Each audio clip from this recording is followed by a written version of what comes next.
Ahora sí, bueno, buenas tardes con todos y todas.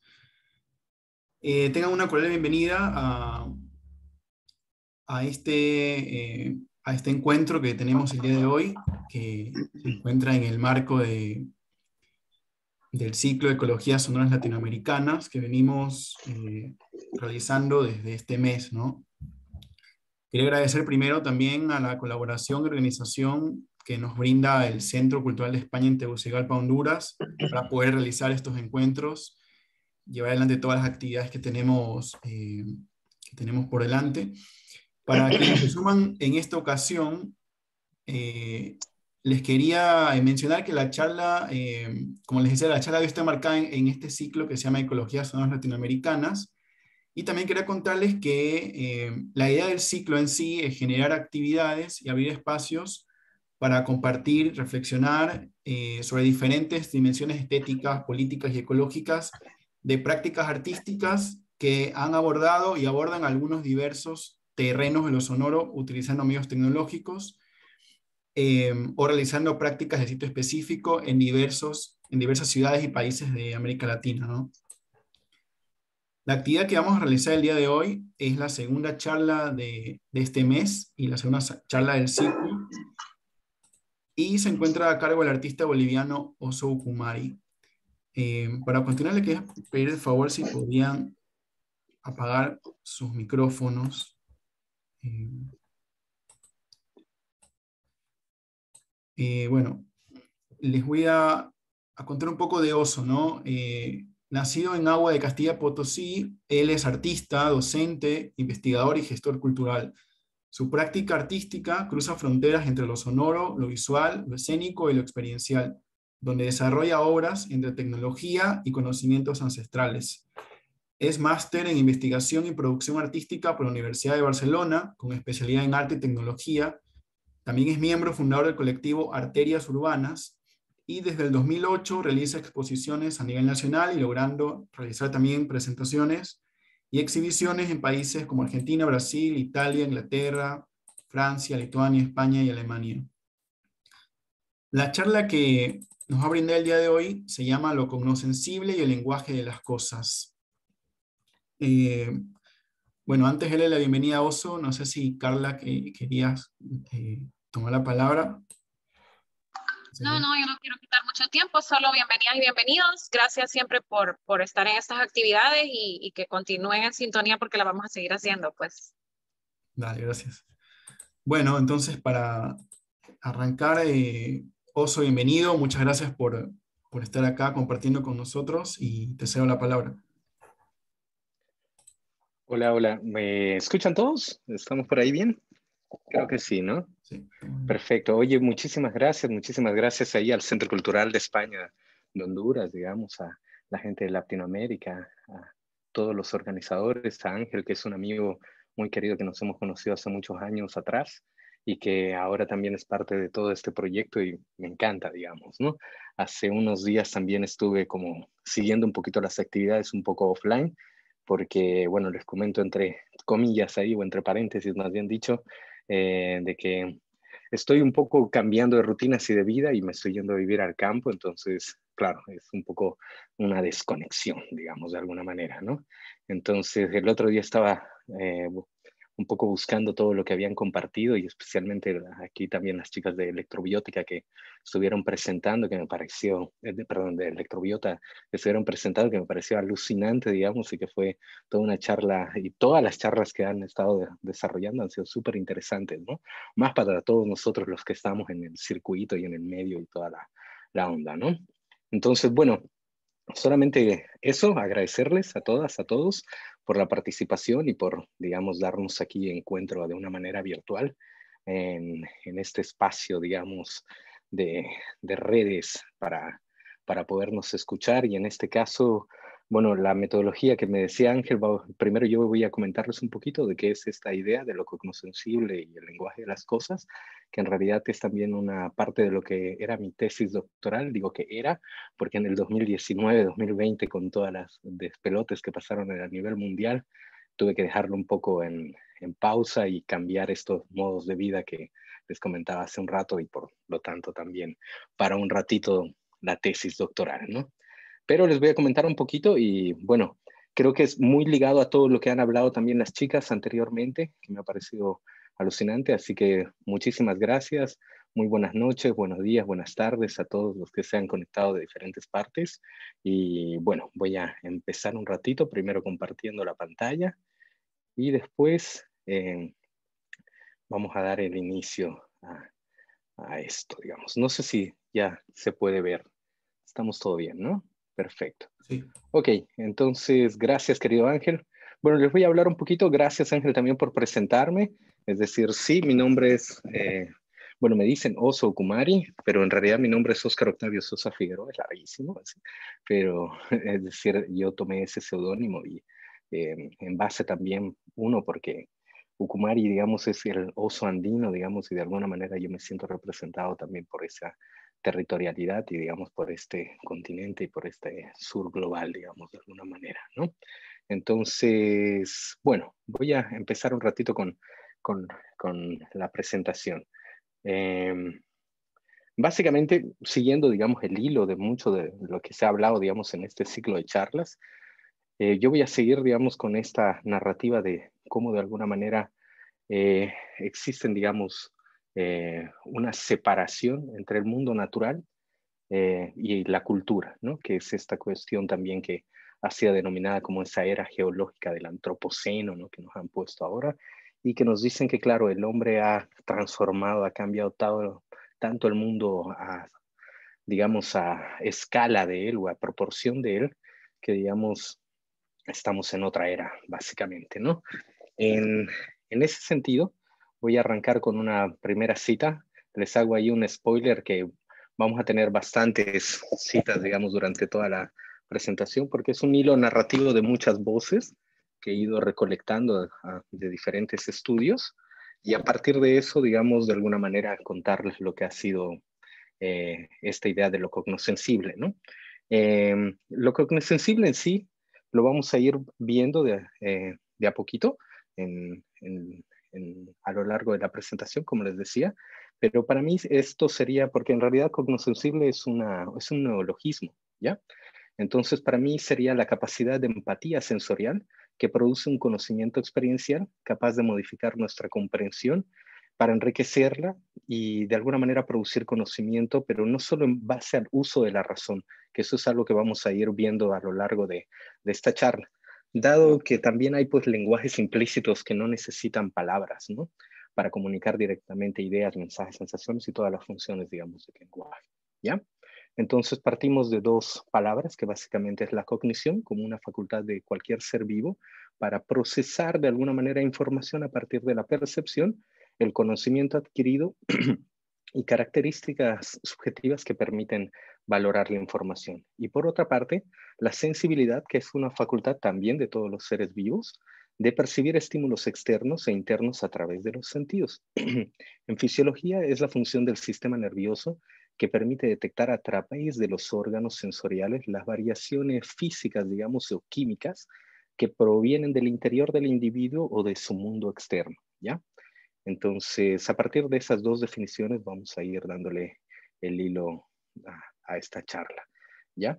La primera parte, digamos, de esto quería arrancar con una frase de Hugo Romero Bedregal, que es un profesor de aquí de Bolivia, de la Universidad de La Paz, de la UNSA, y él tiene un libro muy bonito que se llama América Mágica, Simbiosis de Cantos y Ecuaciones. Y uno de los párrafos que arranca el libro dice, ¿no? Los pueblos y sus creaciones humanas, por excelencia, como son las civilizaciones, recurren unos a cantos y otros a ecuaciones para conjurar o resolver las situaciones de desequilibrio de sus formas de vida y convivencia con su entorno material y simbólico. Para lograr este fin, un conjunto de cantos que conforman himnos y conjuntos de ecuaciones que generan álgebras, ¿ya? Es así que unos crearon mitos y otros paradigmas para dar lugar a dos Américas. La América algebraica, de tronco europeo con raíces en la civilización occidental, y la América mítica con raíces en las civilizaciones indígenas de América, ¿ya? Quería arrancar con esta palabra, con esta frase, porque a lo largo, digamos, de la charla que les voy a dar hoy día, vamos a estar haciendo como reminiscencia, digamos, algunas de estas palabras que extraigo de alguna manera, ¿ya?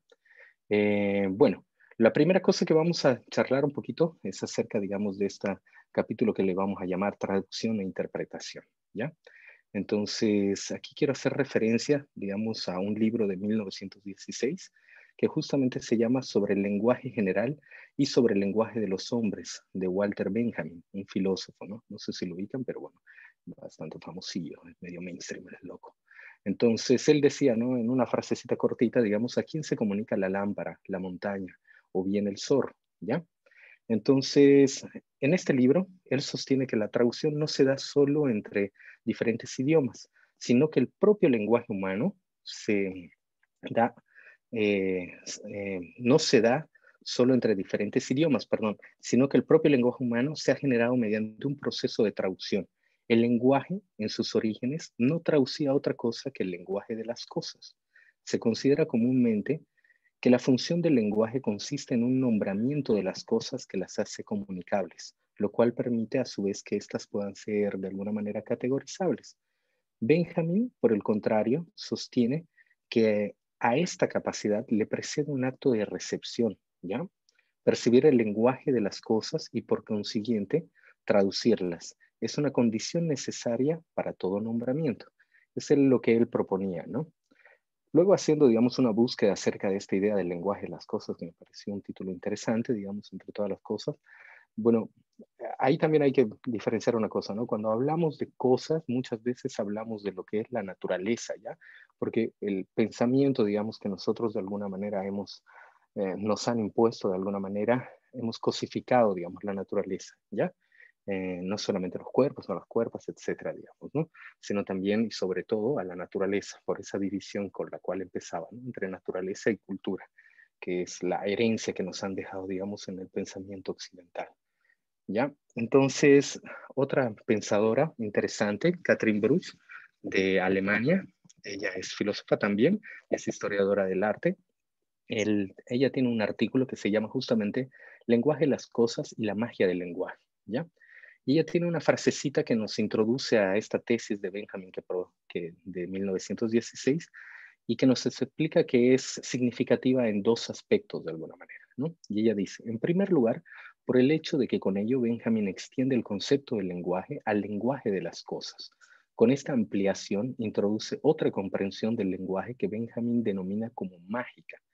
En segundo lugar, porque al postular la receptividad como condición previa a toda emisión lingüística, Benjamin afirma una condición pasiva del habla humana. ¿Me entienden? Es decir, que nosotros hemos tenido que, digamos, ser pasivos en la condición de hablar para poder primero escuchar a todo ese mundo que nos rodea, para poderlo denominar y para poder hablar con él, ¿ya? Por esa idea, por esa sensación, digamos, o esa idea de lo mágico, ¿no?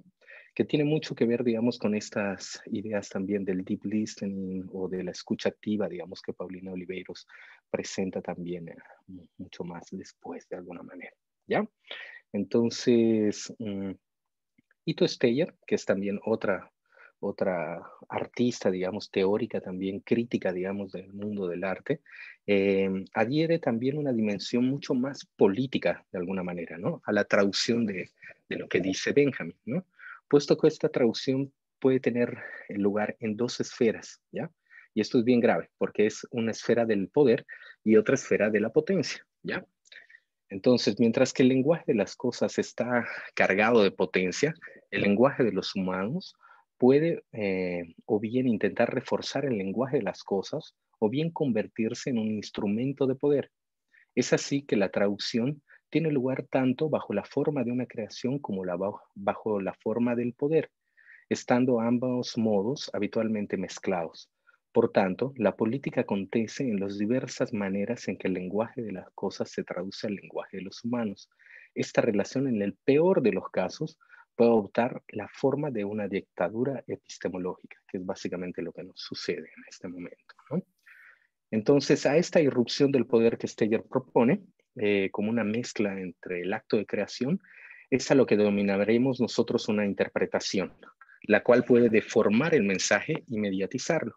Esta interpretación puede encajar en la teoría de los medios, tanto propuesta por Marshall McLuhan, que sostiene él, digamos, y por otra parte también que Boris Groys, otro teórico, también la critica. Como vieron, va a ser una charla así bien teórica, pero tiene un hilo, digamos, ¿no? Entonces, les voy a ir contando ahí de a poquito. Entonces, les voy a contar un poquito ahora de este otro personaje que les estaba hablando, ¿no? Para este señor Marshall McLuhan, digamos, de esta escuela canadiense de críticos de los medios de comunicación, todos los medios son prolongaciones de alguna facultad psíquica o física.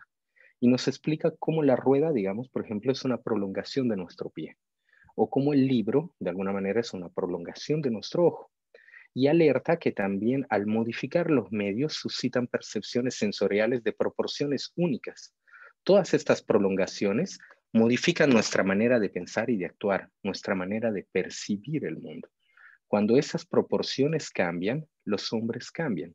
Es decir, que una tecnología es capaz de modificar nuestra forma de percibir no solo lo inmediato, sino configurar en sí cómo nosotros vivimos completamente. ¿Ya? Entonces, en la actualidad, el lenguaje se manifiesta a través de la tecnología, producto también de esa idea de progreso, ¿no? Que lo vamos a poner entre comillas, ¿ya? Y ahí tiene una frase también este libro de Marshall McLuhan, que tiene una colaboración con Quentin Fiore, perdón, y que es el medio, es el masaje, ¿ya? Y que él dice, ¿no? Hasta que se inventó la escritura, el hombre vivió en un espacio acústico, sin límites, sin dirección, sin horizontes, en las tinieblas de la mente, en el mundo de la emoción, con la intuición primordial, con el terror. El lenguaje es un mapa social de este pantano, ¿ya? Entonces, si la percepción es el acto primero para nombrar a las cosas o poderlas traducir para que luego sean capaces de interpretar lo que nos dicen, tenemos que tomar en cuenta que en el origen del lenguaje de las sociedades, digamos, prealfabéticas, el oído era el órgano, pues, predominante, ¿no? Es decir, tanto así que oír era creer, ¿no? No como lo que normalmente escuchamos, ¿no? El dicho, ver es creer, digamos, o ver para creer, digamos, ¿no? Entonces, el conocimiento era transmitido de forma oral, ¿no? Pero con la invención de la escritura, con ese libro que también él habla de la galaxia Gutenberg, y las tecnologías visuales que le suceden, las relaciones cambian y se inicia una hegemonía de la vista, hasta conformarnos como una cultura global de consumo visual, que es, digamos, también otra de las características de nuestra época, ¿no? Entonces, ahí voy a darle paso, digamos, a este arquitecto también, teórico y crítico también, que es Juhani Pallasmaa, él tiene un libro del 96 que se llama Los ojos de la piel, que es súper lindo, ¿ya? Y él tiene una frasecita que dice, la creciente hegemonía del ojo parece ir en paralelo al desarrollo de la autoconciencia occidental y la separación cada vez mayor entre el yo y el mundo. La vista nos separa del mundo, mientras que el resto de los sentidos nos une a él. Eso es algo muy bonito que dice y que luego él explica, ¿no? Él hace una crítica así encontrada a este oculocentrismo o el ocularcentrismo que también se le llama, creando como un cortocircuito conceptual entre el sentido dominante de la vista y la reprimida modalidad sensorial del tacto, ¿ya? Evidenciando una primacía del mundo áptico. Eso quiere decir que en todos los sentidos, en realidad, son especializaciones de la piel, ¿no? Y nosotros percibimos el mundo a través de esos sentidos, aunque hay teorías que son 5 sentidos, o bueno, normalmente se nos dice 5 sentidos, pero hay muchas teorías que hablan de 12 sentidos o más sentidos, ¿no? Como las de Rudolf Steiner en su época también, ¿ya? Entonces, al decir esto, es decir, básicamente nuestra piel, o digamos todos nuestros sentidos son especializaciones, ¿no? Nuestro olfato, nuestro ojo, nuestro gusto, digamos, es una piel especializada para saborear, es una piel especializada para, de alguna manera, determinar ciertos olores, determinar vibraciones en el aire y transformarlas como frecuencias sonoras, etcétera, pero que de alguna manera también todo es, de alguna manera, tiene una característica, digamos, de resonancia, vibración, ¿no? Que es algo que después les voy a hablar también. Ok, entonces, a través de varios autores, este libro de Juhani Pallasmaa hace una revisión histórica de cómo esta hegemonía visual se ha visto reforzada en nuestro tiempo por innumerables invenciones tecnológicas y una infinita producción y multiplicación de imágenes. Esta cultura visual se inicia en la filosofía básicamente clásica y occidental, ¿ya? Donde el sentido de la razón está ligado al de la vista, a la observación de los hechos, y fundamentalmente para el futuro nacimiento de lo que va a ser la ciencia moderna, ¿no? O nuestra forma de pensar también, ¿no? De ahí es de donde viene toda esta historia, ¿no? La misma palabra también se vuelve una metáfora visual, ¿me entienden? Hasta ese punto, digamos, llega toda la idea, digamos, de cómo se conforma. Ahora les voy a presentar cómo de alguna manera, a través de esa filosofía occidental, digamos, había este binomio de razón y visión, ¿ya? Y cómo de alguna manera se ha separado con esta idea de la emoción, ¿ya? O también de la oralidad, ¿ya? Entonces, para este mundo occidental, ver es creer, ¿no? Como decíamos hace rato, ¿no? Para la cultura occidental, la vista siempre fue considerada como el más noble de los sentidos, ¿no? En los escritos antiguos de la Grecia clásica, Heráclito, por ejemplo, escribía: los ojos son testigos más exactos que los oídos, ¿ya? Asimismo, Platón aconsejaba no seguir los instintos ni la imaginación para acceder a la verdad del mundo, sino solo a través de la razón, y que este solo era accesible a través del ojo de la mente, ¿ya? En ese sentido, se empieza a crear una dicotomía, dado que se inaugura el nacimiento de las ciencias. Por una parte, la filosofía sería la verdad, y por otra parte, el arte sería solo una máquina para crear ilusiones y ficciones. Esto también lo afirma, digamos, este pensador que hace rato les presentaba, que era el alemán Boris Groys, ¿no? Entonces, el arte entonces era aquello que se oponía a la razón, ¿ya? A la racionalidad y a la lógica. Por lo tanto, el arte se dedicaba a los dominios de lo irracional, lo emocional, lo impredecible, inexplicable en términos teóricos para Wittgenstein, este primer autor que estuvimos viendo también, ¿no? Esta idea, digamos, de lo inefable, aquello que no es posible explicar, es mejor callar, ¿no? Es así que tradicionalmente la razón se celebra con el poder, porque es capaz de dar forma y regular a la sociedad. La historia de la cultura occidental, entonces, se modela a través de esta dicotomía. Por un lado, la filosofía representa el amor a la verdad, y por otro lado, el arte como productor de ilusión y de mentiras, ¿no? De alguna manera. Entonces, siguiendo con esta idea, les voy a presentar también a otro autor, que es se llama Viet Erlam, no sé cómo se pronunciará, pero bueno, rarísimo el nombre, pero este señor en el 2010 escribe un libro que se llama Reason and Resonance, y bueno, razón y resonancia, ¿no? Y es la historia de la moderna oralidad, digamos, ¿no? En este inicia con un prólogo acerca de unas cartas enviadas por este señor Diderot, no sé si se acuerdan, el gran enciclopedista, digamos, de alguna manera, a otro que era, digamos, de Alembert, ¿no? Que era un gran matemático y, claro, era el coeditor de la enciclopedia, digamos, ¿no?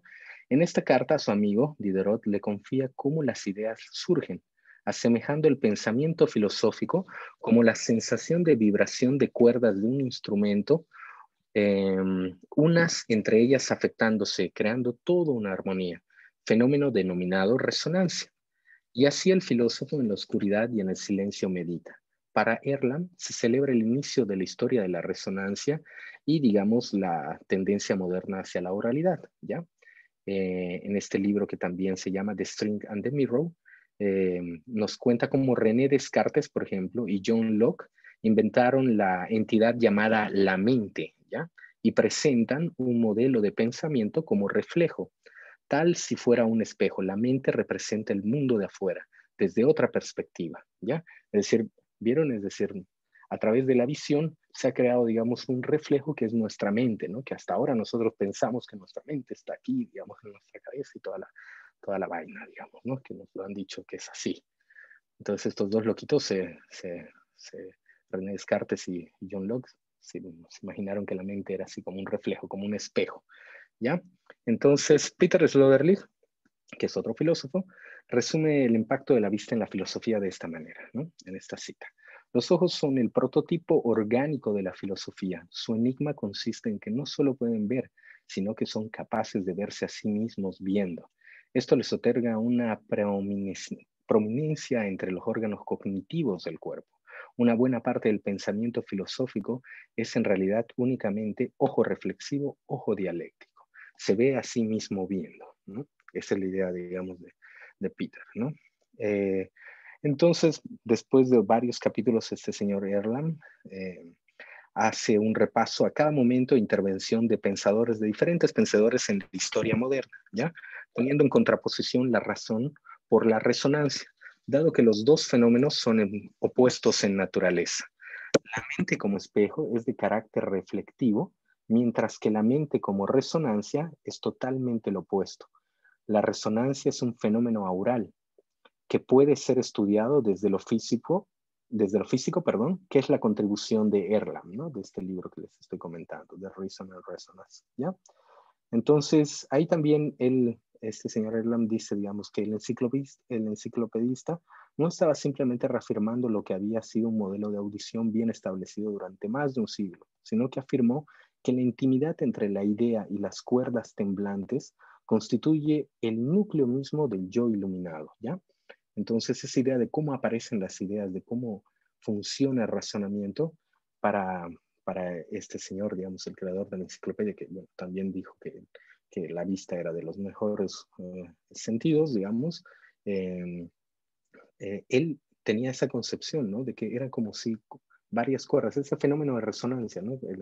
De que cuando tocas una cuerda afecta a las otras cuerdas y van sonando y van creando una armonía y es algo muy, pero muy, muy íntimo y muy fino, digamos, que uno escucha y que a eso le parecía, digamos, como concebir una idea, ¿ya? Esto también indica que existió un momento en la historia occidental en donde la vista y el oído también coexistieron y se desarrollaron en continuidad, por lo que indica que ambos son una llave elemental de la práctica moderna cultural, además de ser el corazón de la oralidad moderna. Por lo tanto, este señor Herman argumenta que por una parte, esta historia de resonancia que nos presenta fue silenciada dada la incompatibilidad entre sensación y emoción que se tenía con el pensamiento dominante. Y otra gran parte que el principio de indagar solo podía ser a través de la razón, ¿me entienden? Porque ya lo habían dicho así, desde Platón, digamos, ya estaba, y entonces era la razón, digamos, ¿no? La intuición no, pues no era la forma, digamos, ¿no? Por lo tanto, que tendría que ser objetiva, dejando de lado todo tipo de conocimiento adquirido por razones subjetivas. Sin embargo, la historia de la resonancia existió y juega un papel constitutivo en la historia moderna, ¿no? De la oralidad y de la racionalidad. Por lo tanto, la califica como una segunda ciencia de la modernidad. Esto podría ser explicado a través de un esquema de otro autor que les voy a presentar ahora, que es este señor Jonathan Stern. No sé si lo conocen, pero es también uno de los que está trabajando ahorita, digamos, en los sound studies que se le llaman ahora, digamos, y que es, digamos, un cerebrito, este señor Jonathan Stern. Y él tiene un texto en el 2003 que habla sobre The Audiovisual Litany, ¿ya? Y él nos presenta este esquema que ahorita les voy a leer, ¿ya? Por una parte, la visión es direccional, pues, ¿no? Pero él dice que la audición es esférica. En ese sentido, la audición sumerge al sujeto. La visión solamente ofrece una perspectiva. Los sonidos nos llegan, ¿no? Es omnipresente, pero la visión viaja solamente hacia un sentido, hacia el objeto, ¿no? La audición se refiere a los interiores. La visión se ocupa de solo las superficies. La audición implica el contacto físico con el mundo exterior, mientras que la visión requiere una distancia de ella, ¿no? Escuchar lo ubica dentro de un evento, mientras que la vista solo da una perspectiva, ¿no? La audición tiende a la subjetividad, mientras que la visión tiende a la objetividad, ¿no? Oír nos lleva al mundo de los vivos y la vista nos mueve hacia la atrofia y a los muertos. Bueno, es un poco, eso hay que dejarlo entre paréntesis, porque, entre paréntesis les explico porque Jonathan Stern es también parte, digamos, de la escuela canadiense de Marshall McLuhan y otros más, digamos, que también vamos a verlos en un ratito. Y estos, digamos, tienen la idea de que el mundo se ha dividido en tres partes, ¿no? En estas sociedades prealfabéticas, digamos, donde era todo oral, digamos, de alguna manera que ellos lo llaman como los medios fríos, y que después viene, digamos, esta idea de la galaxia de Gutenberg, que es cuando se inventa la imprenta y pasa todo, digamos, a libros y el conocimiento, digamos, o la forma, digamos, de entablar diálogo, ya no es como, digamos, en las sociedades orales que yo tenía una idea y tú me la refutabas y teníamos que pelear hasta que quedemos en consenso, digamos, ¿no? Sino como ya estaba escrito y era parte, digamos, de, qué sé yo, como la enciclopedia, entonces ya estaba ahí. Entonces no podías pelear con un muerto, digamos, ¿no? Porque tal vez ese señor ya había muerto hace mucho tiempo, pero ya estaba su idea clara, explicada ahí, y de repente te llegaba en un texto de filosofía o, digamos, de ciencias naturales en el colegio, ¿no? por decir, digamos, alguna idea, ¿no? Eso quiere decir en esta idea del mundo de los vivos y el mundo de los muertos, ¿ya? Escuchar, por otra parte, tiene que ver con el afecto, ¿no? La visión se trata del intelecto. El oído es un sentido primordialmente temporal. La visión es un sentido principalmente espacial, ¿ya? Después, el oído es un sentido que nos sumerge en el mundo, mientras que la vista nos aleja de él, ¿ya? Entonces, de alguna manera ahí podemos ver, digamos, las diferencias o de cómo, digamos, hubiéramos podido construir, digamos, otra forma de conocimiento si nos hubiéramos planteado, digamos, otra forma de organizar el mundo a través de otro sentido. Por eso la idea de Marshall McLuhan, ¿no? Es cuando una tecnología o cuando algo cambia, cambia completamente nuestra forma de ser, cambia potencialmente todo, digamos, ¿no? Nuestra forma de comprensión y todo. En ese sentido hemos llegado a esto porque hemos desarrollado muchísimo la vista, digamos, ¿no? Pero ellos tienen las teorías de que qué pasaría si hubiéramos desarrollado todo el conocimiento o la forma desde, digamos, la oralidad o desde otros sentidos, ¿no? Bueno, en este esquema se puede hacer una comparación que divide y muestra una dicotomía entre los sentidos. Esta teoría, como les decía, también viene por parte de la historia de la comunicación y tiene una gran influencia tanto de Marshall McLuhan, como les decía, y de otro señor que se llama Walter Ong, que todos ellos son pertenecientes a la escuela canadiense, como Jonathan Stern también, ¿no? Donde se afirma que tanto oralidad a oralidad en oposición a lo visual o a la literatura, haciendo una división jerarquizada. En la historia del arte se hace evidente durante el Renacimiento, por ejemplo, ¿no? Ahí se consideraba que los 5 sentidos formaban un sistema jerárquico, desde el sentido más elevado que sería la vista, hasta el más bajo que sería el tacto, ¿no? El sistema renacentista de los sentidos estaba relacionado con la imagen del cuerpo cósmico. La visión guardaba en ese sentido la correlación con el fuego y la luz, el oído con el aire, el olfato con el vapor, el gusto con el agua y el tacto con la tierra, ¿ya? Eso también lo dice en un pasaje, digamos, este señor Johanny Payasma que les había dicho anteriormente, ¿no? Este arquitecto. Entonces, de esta manera podemos entrever que desde diferentes autores, el predominio de la visión como órgano sensorial y por lo tanto perceptivo de la realidad ha tenido una gran evolución, tanto desde las contribuciones físicas de la otología, es decir, el estudio del oído. Van a disculpar mi audífono a ratos medio que hace un ruido raro, hasta las evoluciones sociales y culturales, y que no solo inaugura una era, sino instauran también políticas para el control y el dominio a través del lenguaje, como lo explica muy bien este Michael Foucault, digamos, en la arqueología del saber en el 69 ya, ¿no? Entonces, a través del lenguaje también hay un dominio y un poder que es el que hasta ahora se mantiene, digamos, y el que mantienen, digamos, toda la sociedad occidental, digamos, ¿no? Porque nosotros tenemos que adecuarnos a la forma que ellos piensan y aparte, digamos, tenemos que hablar en su idioma para que ellos nos entiendan y a partir de ello recién ellos pueden juzgarnos, ¿no? Entonces es pero súper no equitativo de alguna manera, ¿ya? Entonces vamos a irnos a otra frase que otra vez este señor Jonathan Stern habla y que dice, ¿no? Tal vez en ese sentido, el cambio de una era oral estructurada por la imposibilidad de escribir nada, donde se rige por la tradición y la colectividad, en el cual habita dentro de un presente perdurable, donde el pasado se mantiene por hechos de la memoria y la memorización, y contrarrestan con la cultura visual y la instauración de una era de alfabetización dominada por epistemologías, visuales, tales como la división de sujeto y objeto, como la posibilidad, como de la posibilidad de externalizar la memoria y la forma institucional a través de la escritura e impresión, la cual permite un control burocrático y la consolidación, de las ciencias que trascienden en el tiempo y el espacio, ¿no? Así de grave la cosa, digamos, ¿no? Es decir, nosotros entendemos el lenguaje de una manera, ¿no? Pero es lo que estaba yo revisando, digamos, a través de esto y luego vamos a revisar un poquito qué es lo que pasa, digamos, en esta América mágica, que es la que inaugurábamos con la charla, ¿no? En un inicio. Entonces, esta caracterización ofrecida por Jonathan Stern en la teología del sonido, que es otro de sus libros, es parte de la historia de la comunicación como afecto cultural del predominio de un sentido sobre el resto, ¿ya? Ahora en esta parte vamos a hacer como un paréntesis. Quiero hablarles, digamos, ya de de la construcción, digamos, de otros mundos posibles o de alguna manera de la posibilidad de otras formas de conocer, comprender el mundo y tener, digamos, lo que le he denominado una cognoscensibilidad muy diferente, digamos, ¿no? Y en eso vamos a, de alguna manera, resonar con dos conceptos o dos palabras que son reciprocidad y complementariedad, que viene, digamos, de los pueblos, digamos, de la mayoría de las culturas, digamos, de Latinoamericana.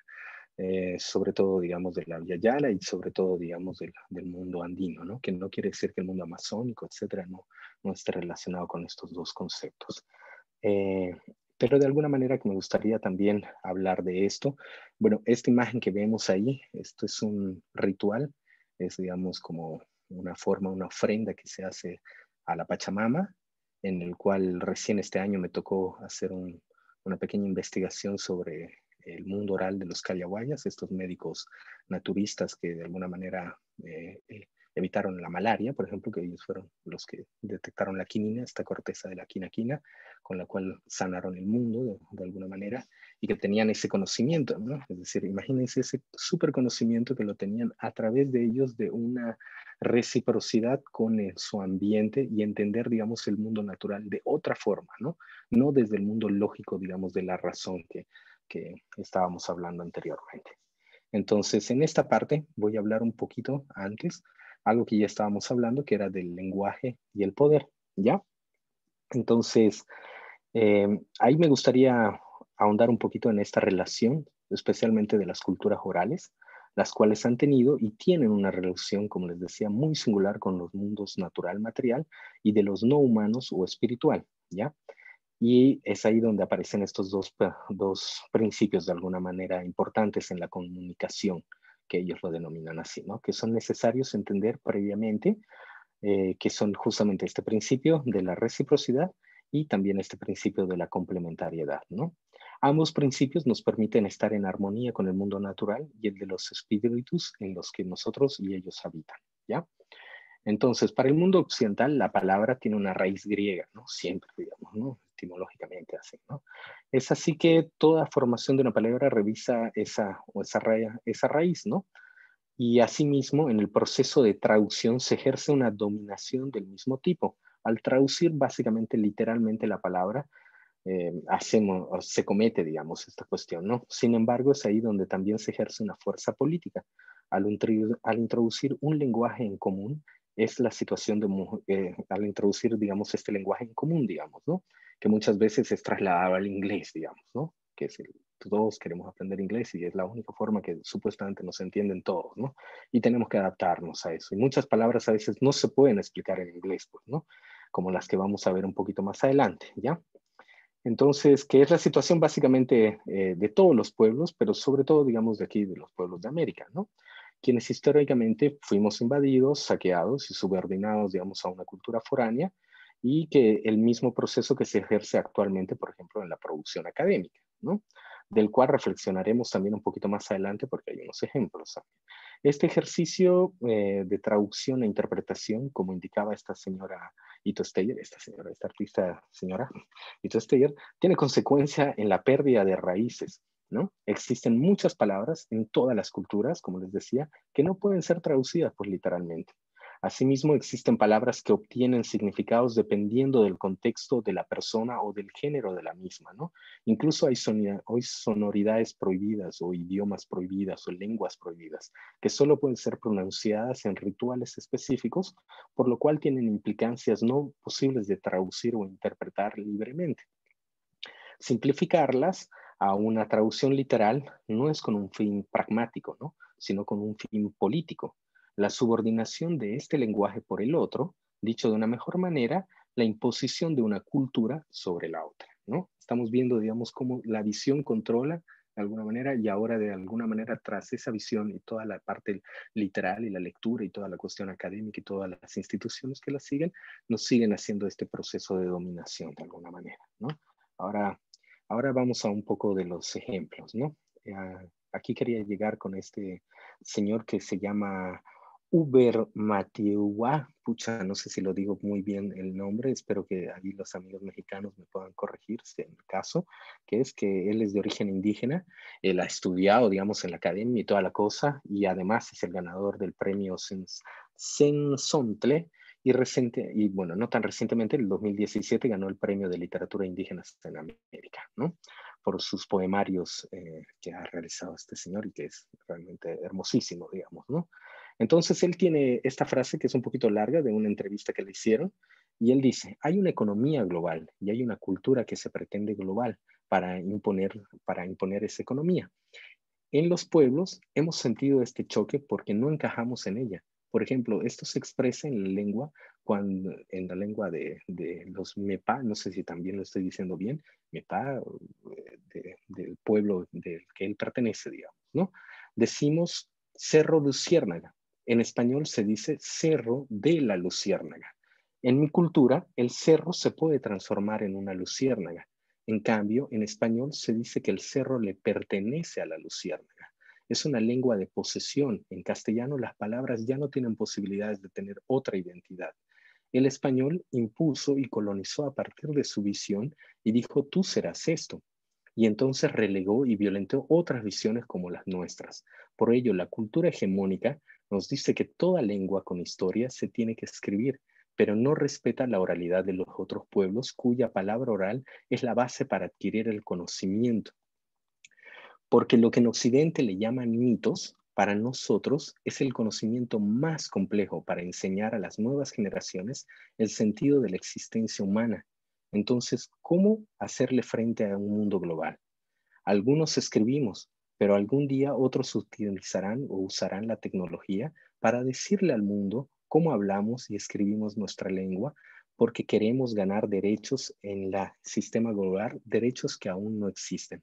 Eso era lo que él decía, ¿no? Uber Matiwa. Son palabras súper fuertes, digamos, que de alguna manera también me resonan mucho en las charlas anteriores que hicieron las chicas de México también, en sus presentaciones.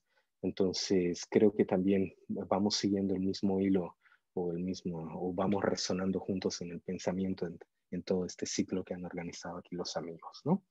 Entonces, de la misma manera, los estudios postcoloniales y la reivindicación de una América indígena ha traído fuertes consecuencias en la forma en que nos relacionamos con el mundo. Ahora vamos a volver también a otro autor, digamos, ¿no? Que es este señor del que habla mucho sobre el antropoceno, que es el Bruno Latour, ¿no? Que en el 2011 le hizo una charla para inaugurando, digamos, una nueva carrera que se inventaron allá, que es artes políticas, ¿ya?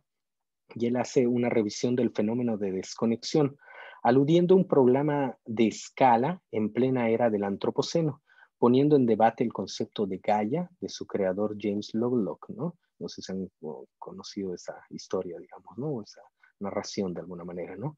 Y da ciertas rutas a lo que sería tomar conciencia desde su teoría de actor-red, ¿no? Que él propone, que ese Bruno Latour propone, poniendo en claro que los desastres que ahora vivimos a nivel ecológico pareciesen no tener vuelta atrás, cargando en nosotros un peso que muchas veces no podemos salir pues invictos, ¿no? Pareciese que la condena está marcada y no solo por el autor, sino como ejemplifica en su charla por muchas teorías y pruebas, ¿no?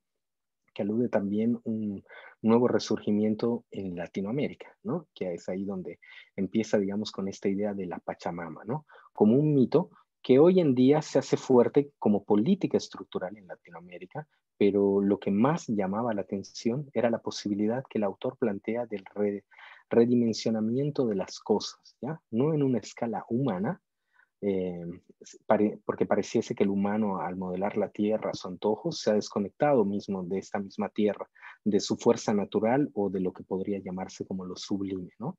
Como indica este autor. Esta desconexión también está basada no solo en las ciencias, sino en las tecnologías sobre todo, ¿no?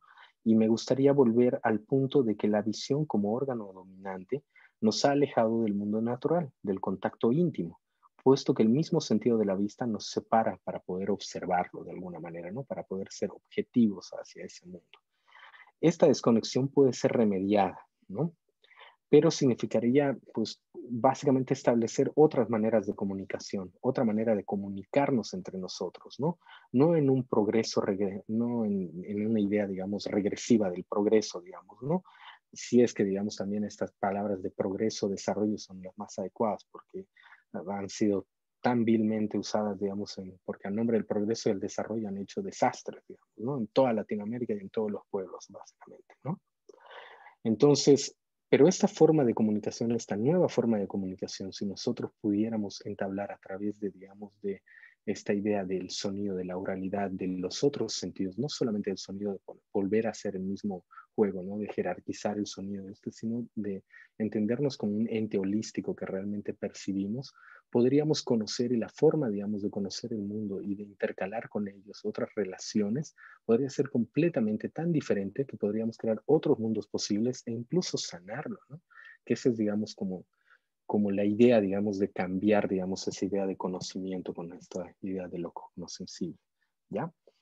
Entonces, las culturas a quienes también se las han caracterizado como animistas, digamos, siempre han tenido un relacionamiento directo con la naturaleza. Los humanos en esa sed desmedida, digamos, por el progreso y desarrollo, hemos dado vuelta a una serie de valores, de ritualidades y nos hemos desconectado con la fuerza de la naturaleza. También en gran medida porque hemos aprendido a controlarla, a domesticarla. Así, si algún día temíamos, digamos, por los desastres naturales, ahora pareciera que nos controlamos, ¿no? Pareciese, digamos, ¿no? Sin embargo, emergen problemas, pues, medioambientales que resultan imposibles de ocultar y menos aún de controlar, ¿no? El mundo moderno actúa como si no existiesen. Otra vez, ver es creer. Como no tenemos un lazo con lo que producimos y desechamos, pensamos que al cerrar la bolsa o la puerta o tirar la basura por un lado, el problema desaparece, digamos, ¿no? Y precisamente porque no tenemos una conexión, ni con lo que consumimos y menos con el resultado de ese consumo. De esta manera, tampoco sabemos cómo contribuimos a esos desechos que se convierten en partes importantes de una serie de eventos que afectan directamente al mundo natural, ¿no? Eso me recuerda mucho la obra que presentaron las chicas también de Electrobiota, que con todo el CO2, que me pareció súper hermosa y súper linda, digamos, ¿no? Pero de alguna manera también es eso, ¿no? Es decir, hace unos años con un amigo y con varios amigos que estuvimos haciendo un documental sobre medicina ancestral en este tiempo durante el COVID-19, reivindicando, digamos, de alguna manera esa oralidad y esos conocimientos, nos llegó así como una cosa muy bonita, pero muy bonita que quisiera compartirles a todos. Y que fue que, claro, nos sentamos con un señor guaraní y él ya estábamos, digamos, charlando, tomando mate, tranquilos en la noche. Y de repente él nos dice, claro, pues pucha, a nosotros nos metieron esa idea del progreso, del desarrollo, que vienen de ellos, ¿no? Que vienen de esa idea de que, no, pues todo el mundo tiene derecho al agua y que todos deberíamos tener un grifo y abrirlo y tomar agüita de ahí, digamos, ¿no? Que eso sería como la idea de civilización o de que todos deberíamos hacer. Y él reflexionaba diciendo de que al momento, digamos, de que hicieron eso, de que en las casas ellos tenían agua, ellos dejaron de visitar el río, ¿me entienden? Se desconectaron de su río. Al dejarlo de visitar, ya no podían hablar con él, ¿no? Y cuando lo fueron a visitar, ya estaba contaminado, ya estaba en las peores situaciones, ¿me entienden? Entonces, esas ideas o esas visiones o esas formas de conocimiento o esas formas, digamos, que nos implementan hasta ahora en nombres, digamos, del progreso y el desarrollo, no están relacionadas, digamos, a las formas de vida y estos dos principios de reciprocidad y complementariedad que tienen los pueblos, digamos, ¿no? Y que de alguna manera nosotros tenemos que volver a, a entablar, digamos, este diálogo, ¿ya? Bueno, entre todos esos, digamos, también pues están pues los antropólogos, ¿no? Que tanto han hecho como han deshecho de alguna manera, ¿no? Y hay un señor que se llama Philip Descola, no sé si lo ubican, pero él en el 2005 escribió también otro libro y él nos decía que, nos proponía, digamos, que existe una relación entre los humanos y los no humanos, ¿no? Digamos, estos seres o espíritus o los entes o de alguna manera los espíritus tutelares, digamos, que guardan los ríos, los montes, etcétera, digamos, con los cuales muchos nos comunicamos, digamos, para entenderlos, digamos, ¿no? Como también todo un modelo, él nos explicaba, para entender desde diferentes teorías ontológicas, ontología, digamos, de la idea de cómo es el mundo, ¿no? Es decir, nos han metido una idea ontológica de que el mundo es así, digamos, ¿no? Pero no han descubierto otros mundos, digamos, ¿no? Otras formas de percepción del mundo. Y eso, digamos, es un giro que recientemente en las ciencias antropológicas se está dando, y también a través de, digamos, de esta idea de la antropología de los sentidos y la jerarquización, y cómo de alguna manera esa jerarquización ha cambiado no solamente en la comunicación y el lenguaje, que ejerce un poder, como lo hemos visto anteriormente, sino también, digamos, hacia todo, digamos, una estructura de cómo concebimos el mundo. Y básicamente, digamos, las ciencias antropológicas también se han basado, digamos, en la visión, que un autor de ellos, por ejemplo, que ahorita es criticado de alguna manera y mucho de su escuela, aunque ha tenido unos progresos súper interesantes, digamos, que es Viveiros de Castro, que él propone, digamos, esta idea del perspectivismo, ¿no? Otra vez utilizando la visión, digamos, la forma de la vista, digamos, ¿no? La perspectiva de, digamos, ¿no? Cuando habríamos visto ese otro modelo de Jonathan Stern, en donde la audición o la oralidad, de alguna manera, habrían otras dimensiones de conocimiento que la vista no puede solamente, que no solamente la vista los puede obtener, ¿ya?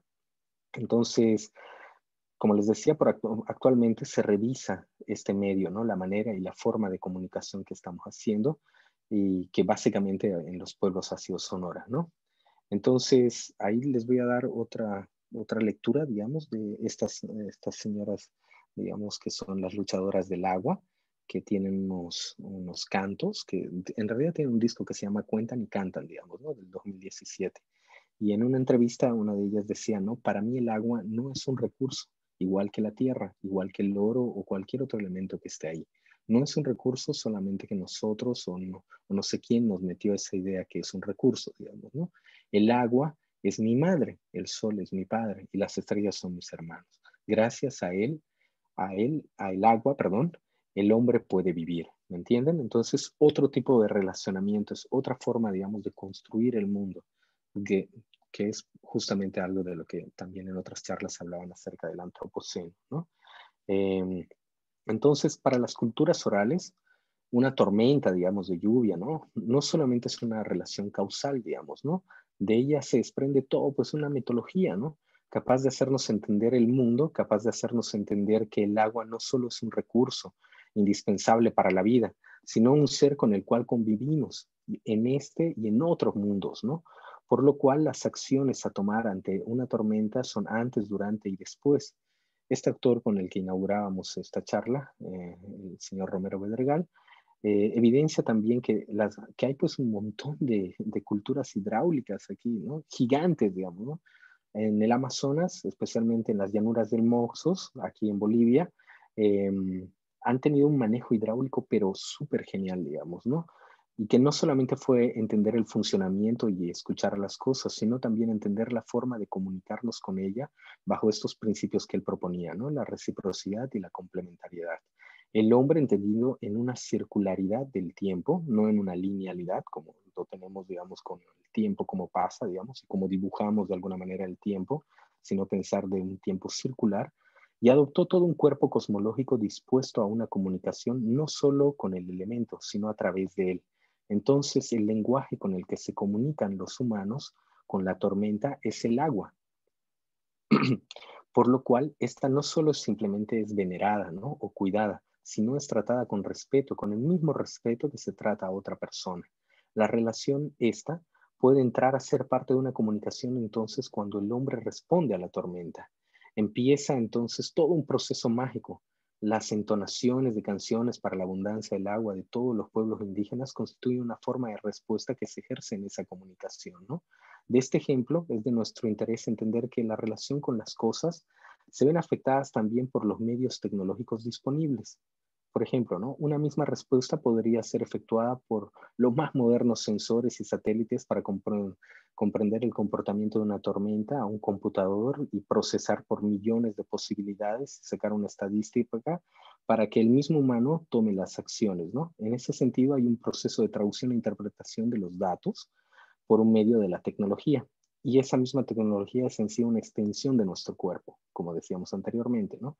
Sin embargo, el factor experiencial se ha perdido. Una relación ha sido mediada, ¿me entienden? Cuando esa relación busca fines personales, se desconecta de los principios de reciprocidad e intercambio con el elemento a las cosas, puesto que desaparece una relación directa Y en ese proceso, el acto mágico del cual hablaba también Benjamin y varios de los autores anteriormente, se convierte en una estadística, ¿no? En una progresión de números que tienen un significado. Es decir, de alguna manera esa traducción está siendo mediada o interpretada para fines específicos, presentada a la vista que va monitoreando por ella, digamos, ¿no? Sin embargo, esa misma tecnología podría traducir esos datos en sonido o vibraciones o emerger un aroma o etcétera, ¿no? Y esa información sería interiorizada, creando relaciones de otro tipo, ¿no? Otro tipo de relaciones cognitivas que nos ayuden a entender o a generar, digamos, nuevas redes de nuestro conocimiento. Esta relación podría cambiar la forma en la que nos relacionamos con el mundo, puesto que si para algo estamos programados los humanos, es pues básicamente para descodificar y ser brillantes, ¿no? Nuestro cerebro es esa, la idea del cerebro es eso, decodifica un montón de datos porque nuestro cerebro llevan solamente datos vibratorios, digamos, o energéticos, digamos, por nuestro sistema nervioso y por todas nuestras terminaciones que nosotros, en nuestro cerebro dice esto es una persona, una laptop, un color o una cosa, digamos, ¿no? Y convenciones culturales que todos nosotros las hemos hecho, ¿no? Entonces, con este ejemplo, no quiero decir que la vista no podría crear patrones, ¿no? Tampoco es eso. Otra vez, no es volver a cometer esa idea de jerarquizar y decir, el oído es lo mejor, digamos, ¿no?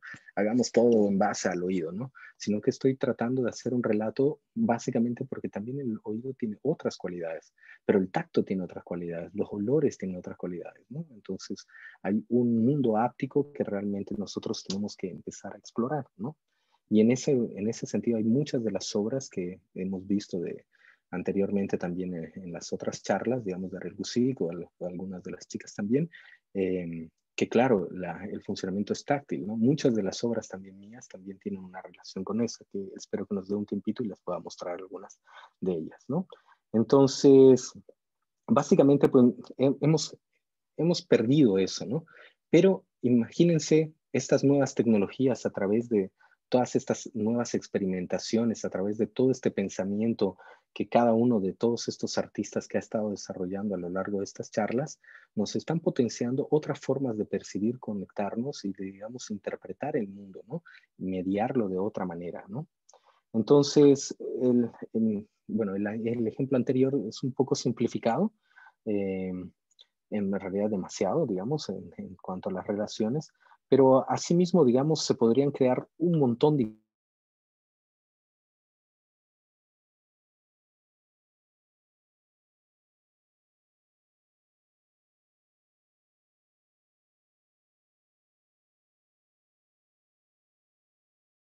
específicamente de la América Mágica, ¿ya?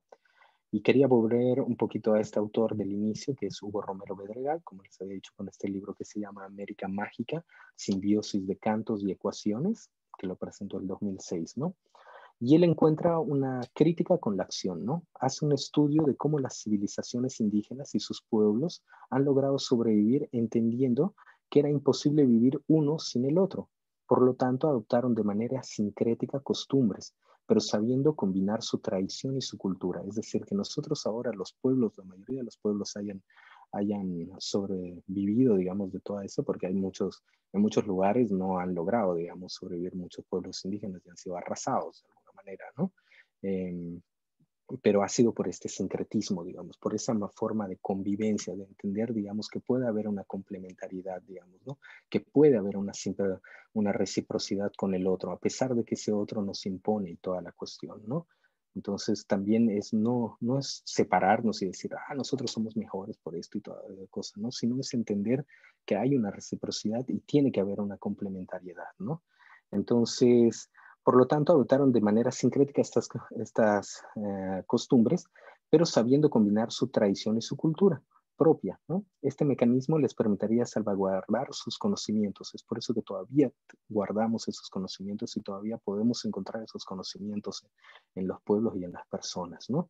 Y este es un hecho que la América mágica es una construcción de esas dos Américas, ¿no? De esa América algebraica que decíamos de una raíz occidental y esta América mítica que viene, digamos, de los pueblos, ¿no? Y otra vez nos vamos a esa idea, digamos, del principio del texto, ¿no? De que hay algunos que han creado álgebras o ecuaciones o formas de razonar, y otros que han creado mitos, himnos y cantos, digamos, para relacionarnos con el mundo, ¿ya? El mundo occidental ha tratado, digamos, de simplificar el mundo a través de las matemáticas, y nosotros de alguna manera también a través de los cantos y de los mitos, ¿no? Entonces, esta América mágica es la heredera por una parte de los mitos, pero por otra es la América en simbiosis de coexistencia. Este autor, el Romero Hugo Bedregal, perdón, nos introduce esos dos términos para entendernos en el proceso de qué sería lo propio y qué sería lo extraño.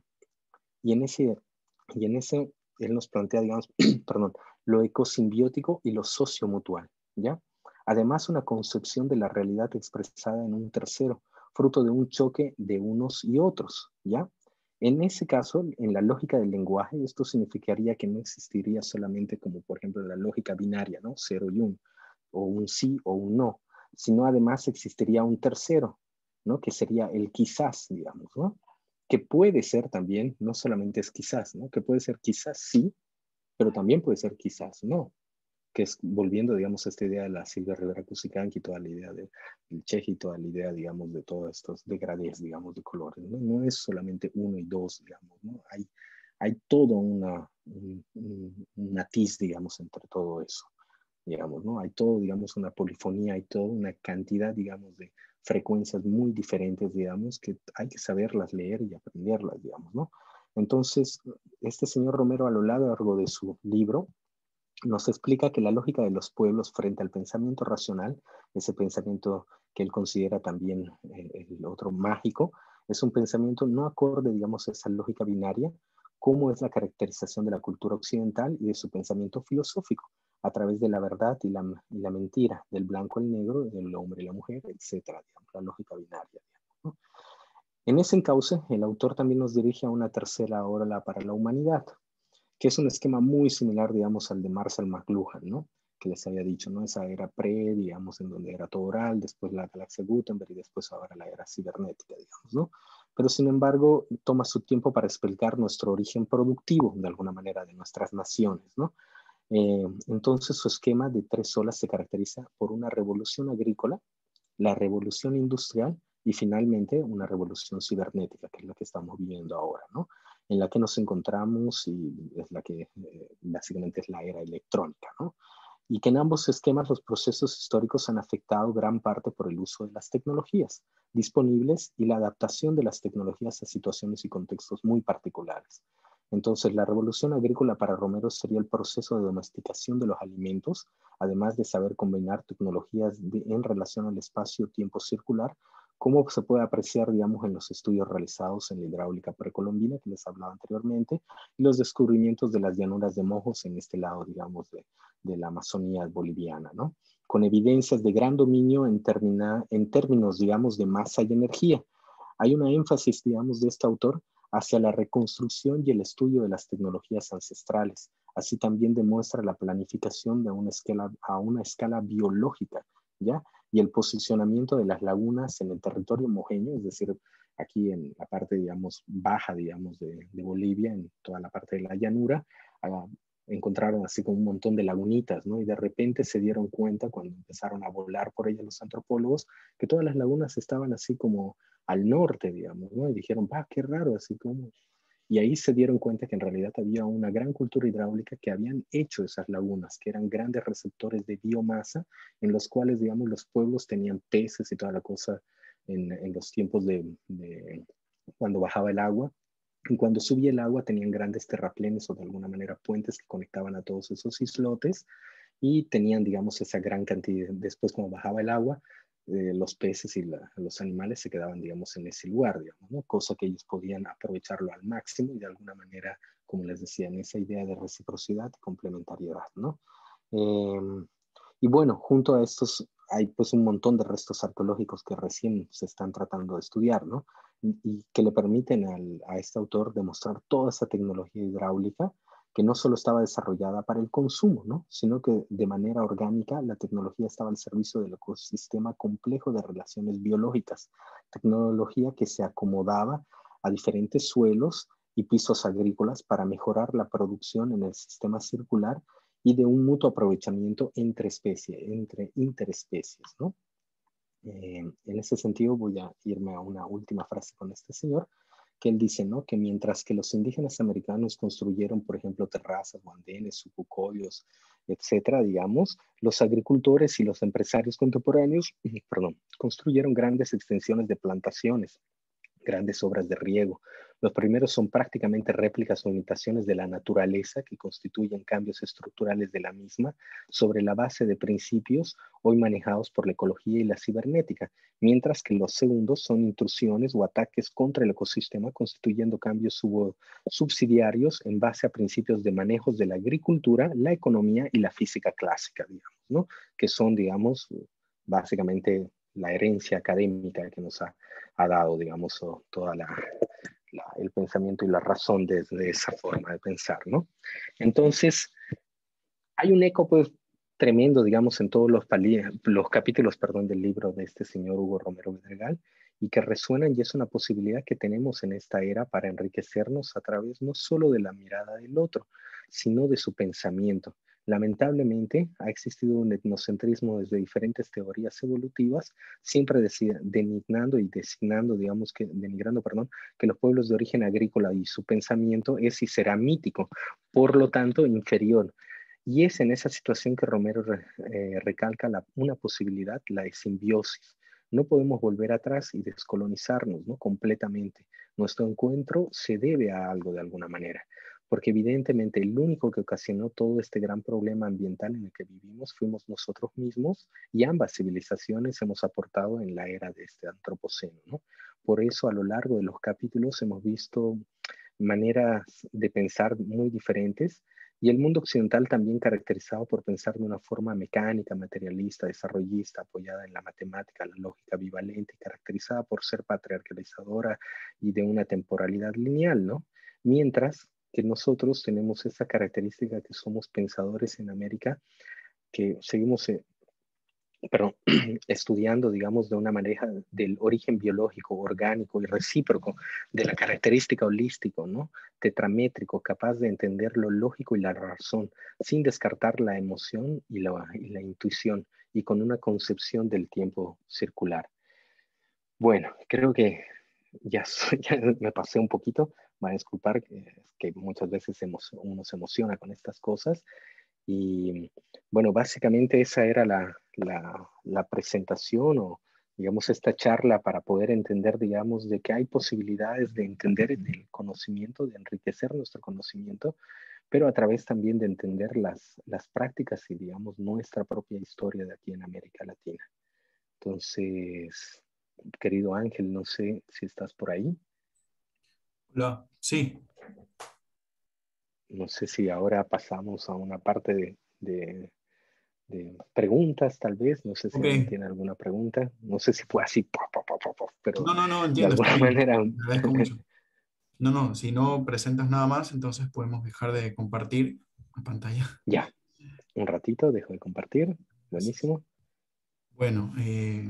Bueno, no, primero agradecerte mucho por compartir toda la información, todo el recorrido que nos contaste ahora de, digamos, de la idea de lo cognoscensible, ¿no? Yo también como estuve buscando como de qué va el tema, el término en sí, todo, pero entiendo bien como la idea de los sentidos, ¿no? La hegemonía, eh, muy interesante.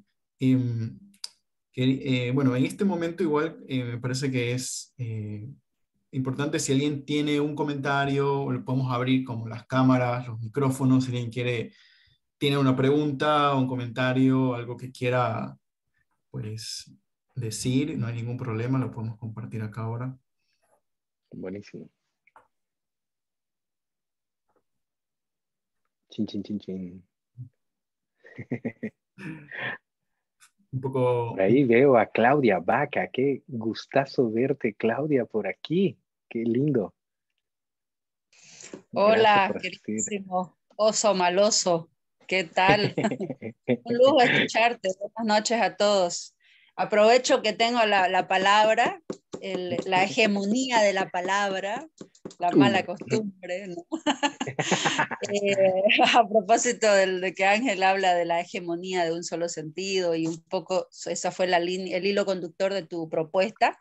La verdad que yo desde los trabajos de educación intercultural y toda la línea de cómo encontrar didácticas que realmente respondan a esta nueva generación de niños, de jóvenes, de mentes que están todavía soportando la idea y el concepto de escuela y no se ha superado. La escuela aún se sigue confundiendo escolarización con educación, las mismas estadísticas lo hacen. Entonces me llamó la atención en ese sentido tu propuesta de lo cognoscensible. Y una pregunta sencilla es, no sé si tenés algunas reflexiones, algunos aportes en torno, por ejemplo, a esta idea de la oralitura, porque nos has hablado mucho de la fuerza de la oralidad. Y esta idea de la oralitura, que en Colombia la vienen trabajando mucho para equilibrar dentro de los procesos de aprendizaje de la vida y de las materias ridículas que todavía se dictan en las escuelas, ¿no? Dictan así, la palabra dictan en el sentido nazista de la palabra misma, ¿no?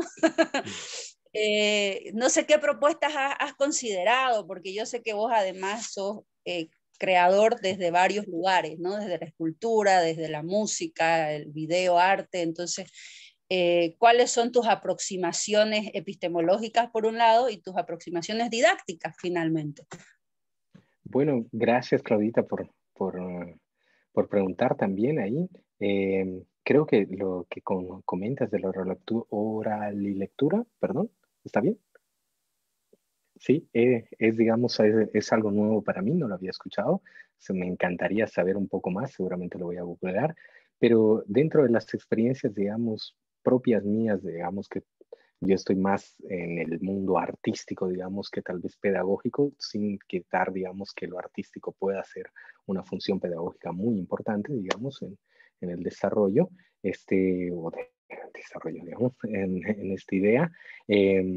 Yo he estado trabajando en algunas obras que tienen justamente que ver con esa idea del contacto, ¿no? Con esa idea de generar contactos activos y de generar contactos activos con la naturaleza, digamos, o con materiales naturales para poder cambiar o entender, digamos, de otra forma el mundo que nos rodea, ¿no? Entonces, voy a permitirme un ratito compartir un ratito pantalla.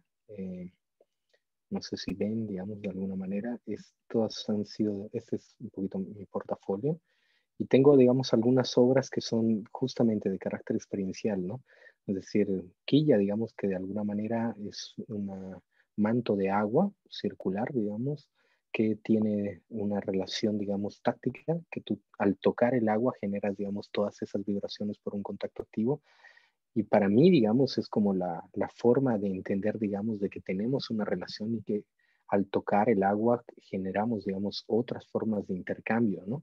Entonces, de alguna manera en mi práctica artística, mucho de la idea, digamos, de la resonancia, de la vibración, de la frecuencia, están presentes en todas ellas, ¿no? Además, digamos, de la idea de lo áptico y de la idea de lo sonoro y obviamente también visual, digamos, ¿no? Para enriquecer, digamos, las formas de conocimiento y entablar de alguna manera otras formas de entender la naturaleza que nos rodea, ¿no? Y en ese sentido han habido obras que hemos hecho en colaboración con, digamos, con gente de danza, digamos, como esta Pacha, digamos, que es una instalación, un manto de tierra que tiene por debajo, digamos, un montón de piezoeléctricos o de alguna manera micrófonos de vibración que lo que hacen es amplifican, digamos, los pasos o las formas en que ellos tocan, pero a un nivel muy sensorial y muy,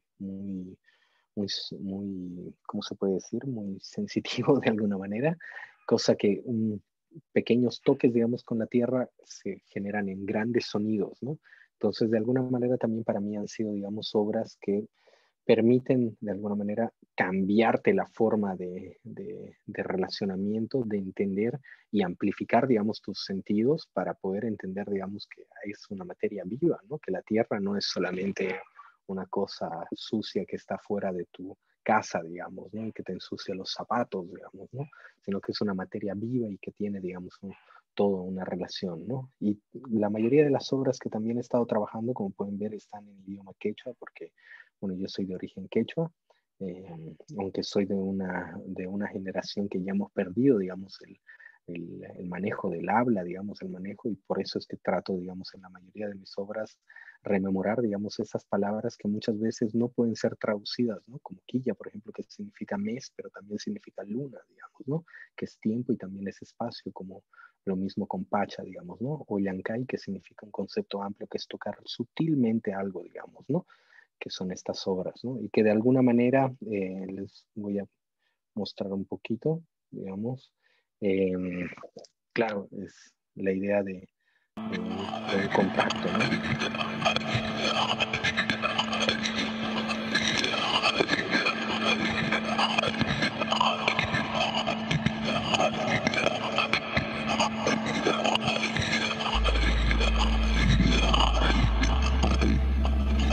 Entonces, bueno, la mayoría de las obras tienen como un sonido o como tienen como una vibración, como les comentaba, digamos, en quilla, que básicamente es un manto de agua que reacciona, digamos, ante tocarse, digamos, ¿no? Entonces, tiene una frecuencia que es la frecuencia lunar, que marca esa imagen, digamos, en el agua, y que después al interrumpirse con tocar genera, digamos, una transformación, ¿no? Para entender, digamos, esa relación con el agua, con la luna, con el agua de nuestro cuerpo y cómo el agua del mundo de alguna manera está relacionada, ¿no? Y bueno, hay otras obras que son un poco más tecnológicas con open source, como esta que es Sensa, digamos, que son diferentes sensores que son de calidad del aire, de la temperatura, de la humedad, del ruido, digamos, ¿no? Y que de alguna manera están conectados a un sistema que es un sistema de una placa MIDI, y que en vez de ver los datos, como por ejemplo que va subiendo la temperatura, tú vas escuchando una escala tonal que va subiendo, digamos, ¿no?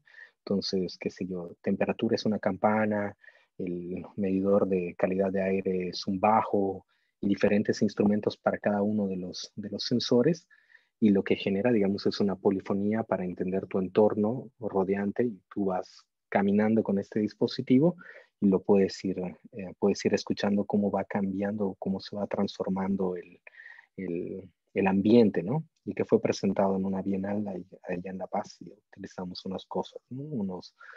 Utilizamos los teleféricos, perdón, para poder viajar y para poder entender cómo se va desplazando el ¿no? Y este que les quería mostrar es digamos, un proyecto totalmente open source que está, digamos, en todos los códigos de alguna manera, todas las imágenes y todos los archivos, digamos, están aquí dentro de este GitHub, digamos, que tú puedes descargarte, comprarte todas las partes y armarte tu propio dispositivo para poder escuchar los cambios climáticos, digamos, de tu lugar, ¿no? Entonces, en ese sentido, mi práctica ha sido más de carácter artístico, de alguna manera, por así decirlo, y de alguna manera también preocupado, digamos, en esa idea de cómo relacionarnos o de cómo entender el mundo a través y utilizando las tecnologías, y utilizando cierto tipo de tecnologías y cierto tipo de materiales para tener, digamos, esa respuesta en nosotros mismos y poder ampliar, digamos, la comprensión de cómo es el mundo, ¿no? Entonces, eso quería decir.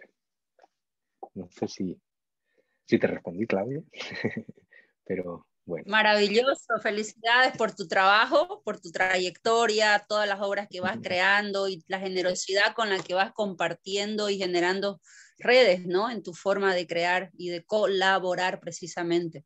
Claro, o sea, esto de generar otros sensores para decodificar el cambio del proceso de la vida en sí es tremenda praxis pedagógica.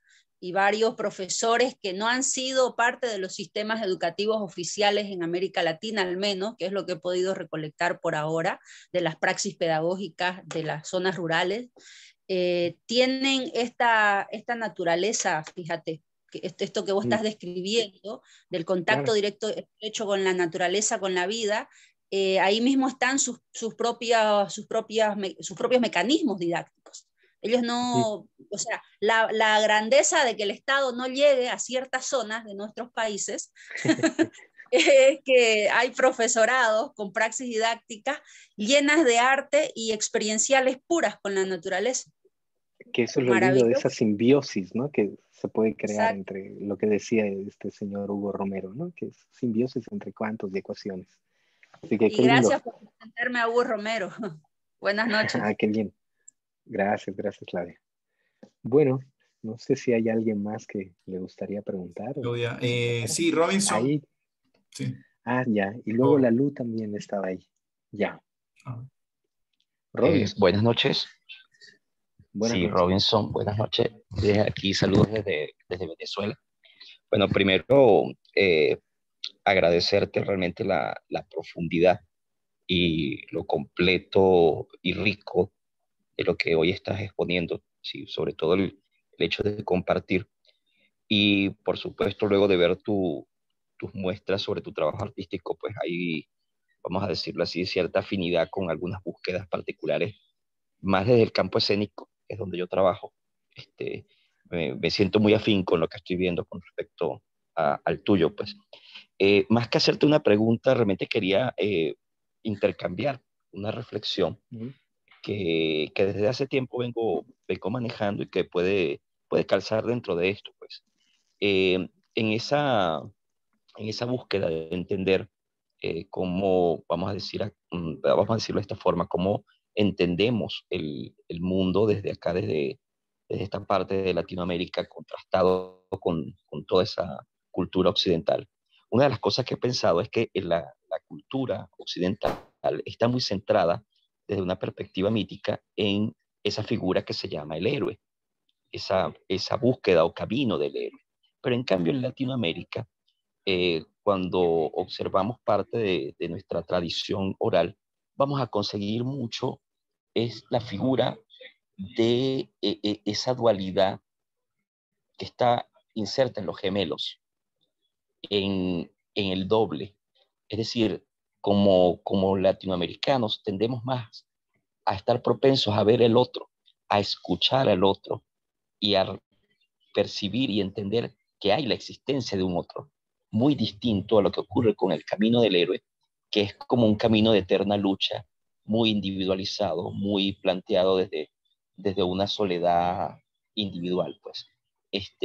Creo que eso podría brindar de repente elementos interesantes para la comprensión también de esa búsqueda de una escucha más que un hecho de una visión, pues. Era lo que quería aportar un poco para intercambiar en forma de agradecimiento lo que de alguna manera nos ha brindado.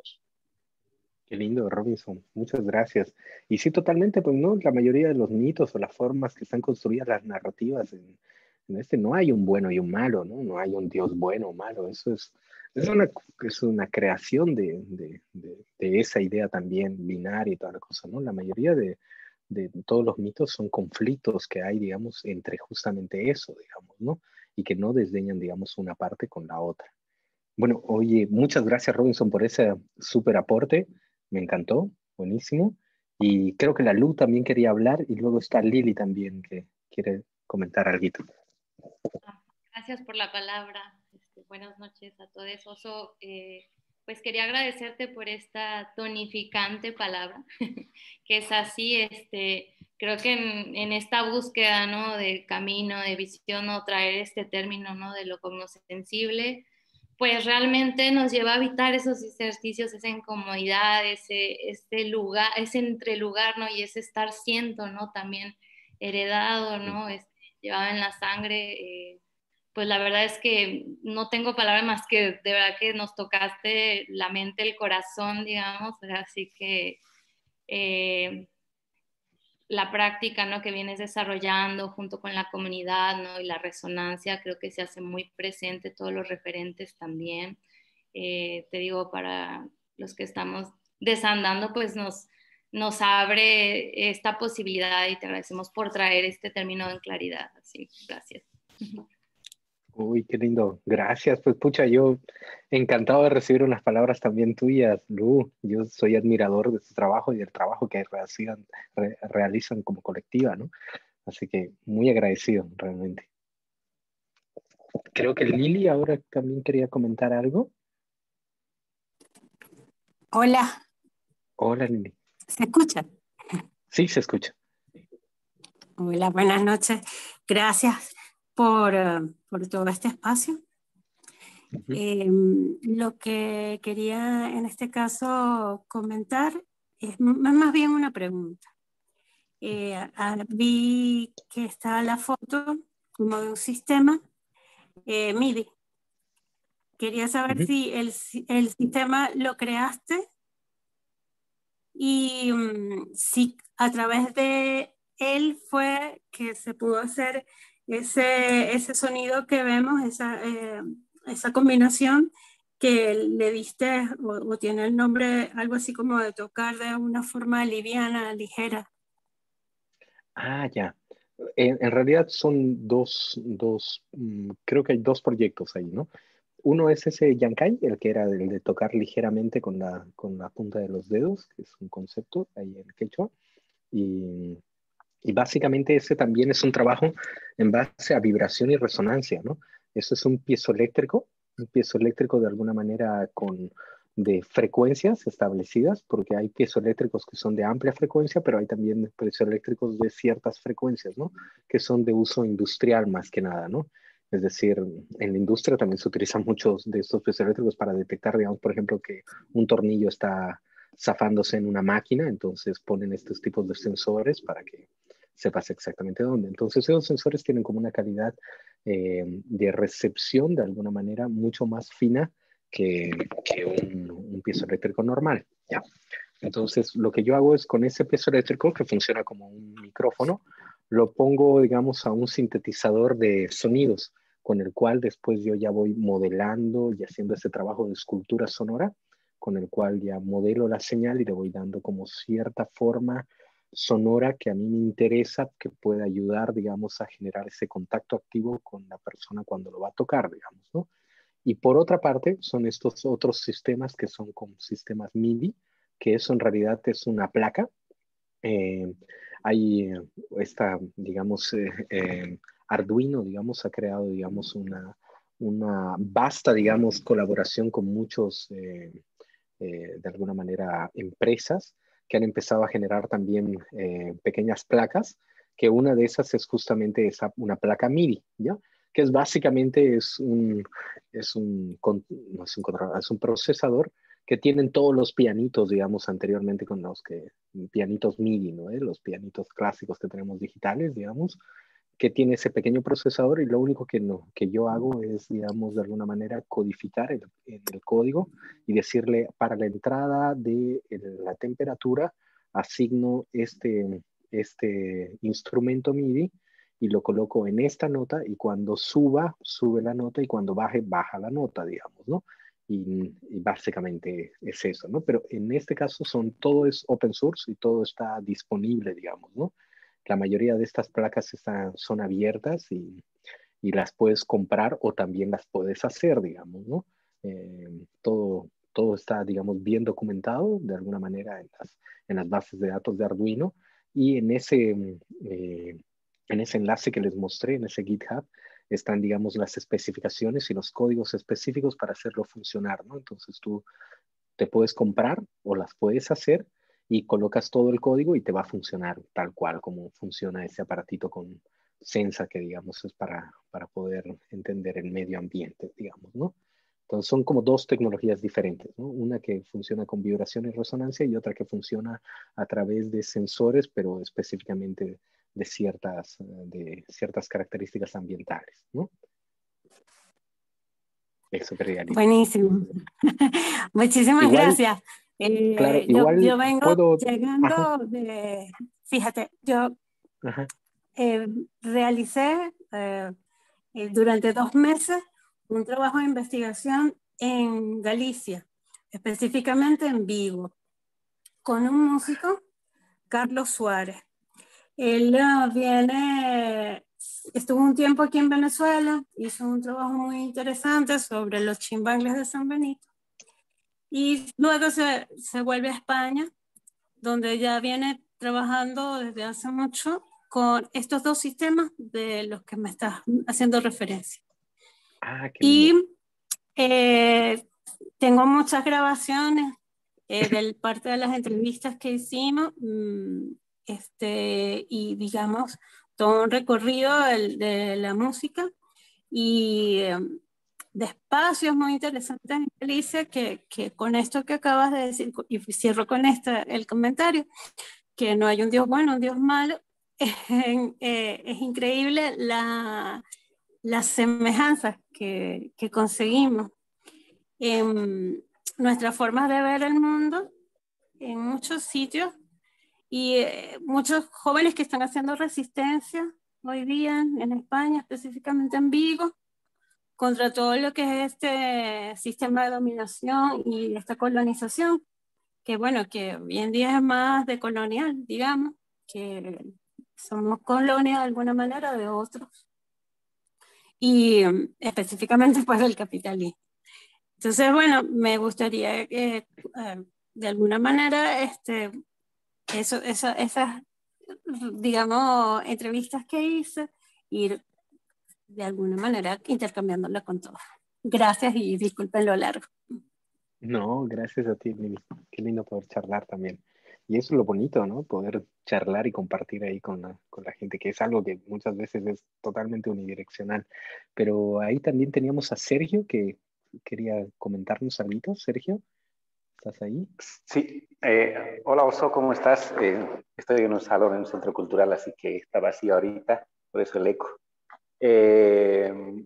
Primero me llamó la atención porque tienes el mismo perfil que un amigo que es fotógrafo, pero él hace imagen, ¿no? Y tu sonido. Yo soy un músico frustrado, soy documentalista, más o menos 30 años, y siempre me ha interesado un poco el mundo del sonido, por esa frustración creo que he tenido. Y gracias por aparecer en este espectro. Yo seguí como mucho los pasos de Laurie Anderson, ¿no? Y sus instalaciones sonoras, y quedé enganchado, digamos, con ella. Y me gustaba esta nueva sensibilidad o nueva mirada sobre el mundo, digamos, ¿no? Que tenía ella y que proponía. Y me encanta también la propuesta que tú tienes, digamos, ¿no? Eh, eh, Te voy a seguir en lo que vas haciendo a partir de ahora, ven, ¿no? Pero, bueno, una cosa, en estos últimos tiempos, a raíz de la pandemia, he empezado a dar clases en guión y en estas cosas, ¿no? Y voy descubriendo que no sé si tú estás de acuerdo en esto o si tal vez sí o no. Siento que la luz de alguna manera tiene una categoría sonora también. Al ser un fotón que va montado sobre una onda electroacústica o electromagnética, en realidad al final es una onda, y eso creo que comparte de alguna manera con lo que es el sonido. De hecho, me acuerdo que en las primeras cámaras que teníamos, las Betacam, había un registro dificultoso, por ejemplo, de ciertos colores, de ciertos rojos o violetas que generaban un sonido en la pantalla. ¿No? Entonces, no sé, o sea, no sé si tú has explorado algún momento esa particularidad, digamos, visual del sonido, ¿no? Oye, pues que es súper interesante lo que acabas de decir. Puede ser muy divertido probar así con unas antiguas cámaras Betacam que se puede armar, digamos, ¿no? Experimentalmente. Ajá. Si haces algo así, por favor, Sergio, muéstranos, digamos, ¿no? Porque va a ser algo muy, muy divertido totalmente, digamos, ¿no? Experiencialmente también increíble. Pero sí, básicamente, era un poco también esto de lo que hablábamos, ¿no? Durante toda la charla, es que yo no es que digo, digamos, de que mi interés completo es el sonido, digamos, ¿no? Yo creo que nosotros en Latinoamérica tenemos una concepción mucho más holística de percepción del mundo, digamos, ¿no? No solamente nuestros oídos, digamos, ¿no?